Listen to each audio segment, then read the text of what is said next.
आप सभी भाई-बहनों का सर्व कल्याण वृक्ष की प्रश्नोत्तर ज्ञान कक्षा में एक बार फिर स्वागत है। आज की प्रश्नोत्तर ज्ञान कक्षा में कुछ प्रश्न ऐसा पूछा गया जिसको हमने प्रत्यक्ष रूप से देखिए प्रश्न ना लेते हुए एक साधारण चर्चा में ही उसको एक मोड़ सा दिया। देखिए, अक्सर आपने कभी-कभी देखा होगा कि कुछ पार्कों में कुछ वृद्ध लोग जिनकी उम्र 60, 65, 70 वर्षों की आस-पास की होती है, ताश खेल रहे होते हैं। यूँ तो देखिए, ताश खेलना एक मनोरंजन की दृष्टिकोण से कोई गैर कानूनी नहीं है। लेकिन जब इस खेल को एक रुपए पैसों से जोड़कर कुछ खेला जाता है, तो वो एक कानूनी अपराध है। लेकिन आज की मैंने बताया ना कि आज हमने देखिए प्रश्न ना रखते हुए एक साधारण सी चर्चा इस पर करने जा रहे हैं। हालाँकि साधारण चर्चा का जो आधार है वो किसी भाई बंधु द्वारा पूछा गया प्रश्न कुछ ऐसा था जिसको हम सार्वजनिक रूप से रखने में हमें कुछ अच्छा नहीं लग रहा था। देखिए खेल तमाशे किसी भी प्रकार के हो, चाहे कोई युवावस्था के स्तर पर हो, प्रौढ़ावस्था के स्तर पर हो और वृद्धावस्था के स्तर पर तो विशेष रूप से देखिए इनसे बचना चाहिए। क्योंकि खेल तमाशे यदि का कुछ मानसिक स्तर पर कुछ विकास लाते हैं, तो आंशिक स्तर पर तो देखिए ठीक है। यदि आप उन खेल तमाशों से मनोरंजन की स्थितियाँ ढूँढते हो और विशेष रूप से देखिए वृद्धावस्था की स्थितियों में, क्योंकि वृद्धावस्था के बाद की बनने वाली स्थितियाँ तो लगभग मृत्यु की ही है और मृत्यु आने का अभिप्राय क्या है कि मिले हुए मनुष्य जोनी का जो एक अवसर था, वो आपके हमारे हाथों से छिन जाता है। जैसे देखिए, खिलाड़ी अवसर का लाभ उठाता है, तभी तो वो मैच जीतता है। ठीक इसी तरह हम सभी भाई-बहन मिले हुए जीवन का लाभ उठाना है। लाभ उठाने का मतलब क्या है कि अपने कर्मों में सुधार लाना है और कर्मों में सुधार लाते-लाते कर्म योग में स्थित होना है कि योग की स्थितियाँ बनते हुए हमारा मिला हुआ जीवन एक आध्यात्मिक उन्नति की ओर अग्रसर हो।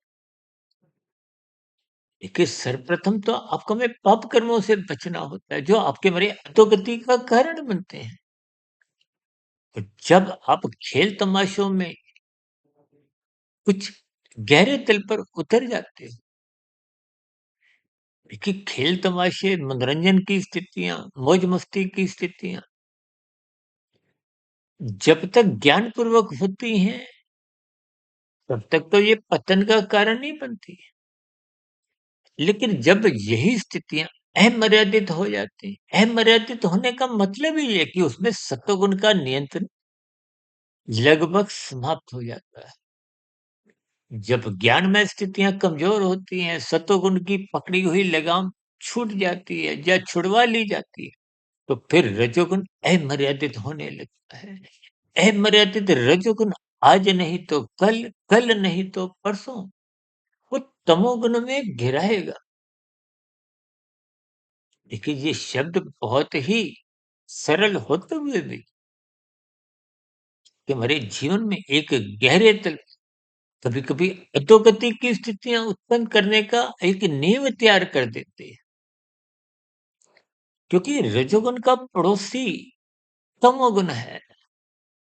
देखिए, हम बार-बार कहते हैं ना तमोगुण से 10 गुना अच्छा रजोगुण है, रजोगुण से 10 गुना अच्छा सत्वगुण है। तमोगुण को 1, रजोगुण को 10 और सत्वगुण को 100। अब 1 और 10 में कोई फासला नहीं है। सर हम इनको पड़ोसी भी कह देते हैं कि 1 और 10 पास-पास है। यदि आप 10 की स्थिति में ही उलझे रहते हो, फिर आपका 100 से संबंध तो टूट जाता है। तो फिर ऐसी स्थितियों में 10 से नीचे की जो एक स्थिति है, क्योंकि वो पास में है, वो तामसी स्थितियाँ हैं। मनुष्य तमोगुण में गिरने की संभावना प्रबल होने लगती है। कब मनुष्य फिर कानून का उल्लंघन करता है और शास्त्र विरुद्ध भी कब से पाप कर्म होने लगते हैं। मनुष्य को उस राशि स्थितियों में बोध नहीं रहता, क्योंकि बोध होने वाली स्थिति, ज्ञान में स्थिति, सतोगुण की स्थिति, वो उसके हाथ में तो है ही नहीं। क्योंकि धुंधले ज्ञान में हमारा कुछ बुद्धि की स्थितियां भ्रमित स्तर पर होती है। उन्हें घर में देखिए, इस बात को स्वयं अपने घर पे जब आप बल्ब ट्यूब जलाते हो, उसके ऊपर यदि आप पीला, नीला, हरा कागज लगाओगे, तो धुंधली प्रकाश की स्थितियां बनती है। उस धुंधले प्रकाश में आप कोई पुस्तक पढ़ नहीं सकते, यानी कि सूक्ष्म स्थितियों पर विचार कर नहीं सकते, ज्ञान ले नहीं सकते। तो ऐसी स्थितियों में हमारा ज्ञान है, जो नए कर्म आप कर रहे हो, वो भविष्य में क्या परिणाम लाएंगे। देखिए, वर्तमान और भविष्य में तो अंतर है। भविष्य दूर है और दूरी का नजर धुंधले प्रकाश में नजर नहीं आता। देखिए, स्थितियों के अर्थ और भावार्थ एक दार्शनिक रूप में समझिए। जैसे आप गाड़ी धुंध में जब चलाते हो तो धीरे धीरे चलाते हो। गाड़ी को भगाने की स्थितियों में तो फिर दुर्घटनाएं हो जाती हैं। सर, आप सर्दियों के दिनों में, धुंध के दिनों में राजमार्ग पर जब गाड़ी कोई दौड़ती है और धुंध की स्थितियों में दुर्घटना होते हुए निश्चित रूप से नुकसान होते हैं, तन के स्तर पर। एक कार या एक वाहन के स्तर पर भी, यानी कि कानून का भी उल्लंघन हो जाता है, शास्त्र विरुद्ध भी पाप कर्म हो जाते हैं। इसका अभिप्राय क्या है? वो धुंधली स्थितियां थी, धुंध में अधिक दूरी का नजर नहीं आता। तो विषय भोगों की आसक्ति कहो, आज 24/7 विषय भोगों की आसक्ति आपको हमें भगा रही है, संसार की ओर धक्का दे रही है। अब हम कोई उन भोगों पर विचार नहीं करते। सत्संग कमजोर है, सतोगुण की लगाम नहीं है, और फिर ये भोग विषय, अमर्यादित स्थितियां तमोगुण में गिराती है।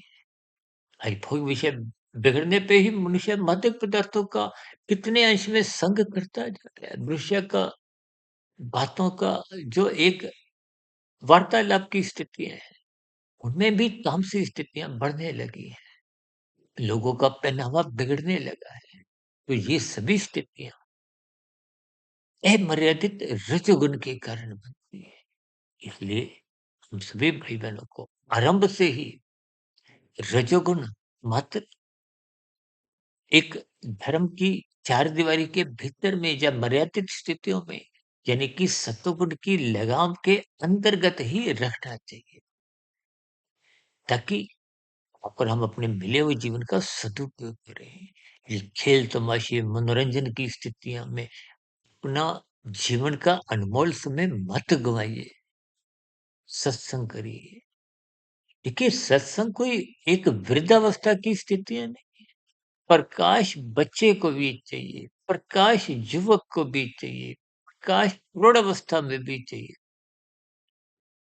प्रकाश का अभिप्राय ज्ञान से भी है, यानी कि जैसे भौतिक स्तर पर, तन के स्तर पर प्रकाश चाहिए, अन्यथा आंखें होने पे भी हमारे स्थूल शरीर के स्तर पर हाथ पैरों की क्रियाएं सफल हो नहीं पाती। कहीं ना कहीं कुछ कमियां रह जाती हैं, दुर्घटनाएं होती हैं। यानी कि राशि स्थितियों में मनुष्य की गिरने की संभावना अधिक होती है, और तामसी स्थितियों में तो देखिए गिरावट ही गिरावट है। इसलिए जीवन में राशि स्थितियों से ऊपर उठते हुए सात्विक स्थितियों में स्थित रहिए, ताकि तुम्हारे जीवन में राशि स्थितियां मात्र जीवन की अवस्था तक ही रहे। हम खेल तमाशों में भोग मस्ती की जो एक स्थितियों से ऊंचा उठे, अपने मिले हुए जीवन का सदुपयोग करते हुए ज्ञान में स्थिति बनाए, ब्रह्म मुहूर्त में उठे, इन सभी संकेतों को ज्ञानपूर्वक समझते हुए अपने मिले हुए जीवन का सदुपयोग करते हुए सत्संग में स्थितियां अधिक से अधिक बढ़ाते रहिए, ताकि कि हमारी ज्ञान में स्थितियां मजबूत हो, तो हमें सही गलत की पहचान फिर होने लगेगी। फिर निश्चित रूप से इन स्थितियों में, इन खेल तमाशों में, मौज मस्ती की स्थितियों में बिताया गया भूतकाल में जो समय भी था, उस पर भी हमें फिर पछतावा, पश्चाताप होने लगेगा, आत्मग्लानि होने लगेगी। इसलिए आरंभ से ही इन राशि मौज मस्ती, खेल तमाशे की स्थितियों से आपको हमें बचना होगा और अपने मिले हुए जीवन को अनुशासित, व्यवस्थित, संतुलित बनाते हुए सत्वगुण का ही अधिक से अधिक संग करते हुए ब्रह्म मुहूर्त में उठना चाहिए, ताकि हमारे जीवन की राशि स्थितियां, दिन में जो एक विषय भोगों की स्थितियां होती हैं, उनकी बुराइयों से अगर हम अपने आप को बचा लें, ताकि देर से देर हमारा तमोगुण में गिरना किसी भी सूरत में, देखिए जीवन में अनुकूल प्रतिकूल परिस्थितियां तो आती जाती रहती है। इन प्रतिकूल परिस्थितियों में भी यदि आप तमोगुण में गिरने से बच जाते हैं, तो निश्चित रूप से ये तभी संभव होता है जब सत्वगुण की मजबूत स्थिति होती है। ऐसी मजबूत स्थिति बनाए रखने के लिए ही आपको हमें श्रद्धापूर्वक सत्संग करना है, गुरु के प्रवचनों को सुनना है, शास्त्रों का स्वाध्याय निरंतर करते रहना है, ब्रह्म मुहूर्त में उठते रहना है। ऐसी सभी सात्विक शुभ स्थितियां सभी भाई बहनों के जीवन में बने। इन्हीं शुभकामनाओं के साथ चर्चा विशेष को अब यहीं विराम देते हैं। कल सुबह फिर मिलते हैं ब्रह्म मुहूर्त ज्ञानोपदेश कक्षा में। जब तक आप अपने आध्यात्मिक मित्र सुधीर भाटिया फकीर को इजाजत दें। फिर भी वीडियो संबंधित कोई मन में नया प्रश्न हो, कोई मेरी कही गई बातों पर आपकी कोई शिकायत हो, तो आपके प्रश्नों का, सुझावों का और शिकायतों का नीचे दिए गए कमेंट्स बॉक्स पर सदा ही स्वागत है। चर्चा विशेष को ध्यानपूर्वक, मेरे गंभीरतापूर्वक सुनने के लिए आप सभी भाई बहनों का बहुत बहुत धन्यवाद।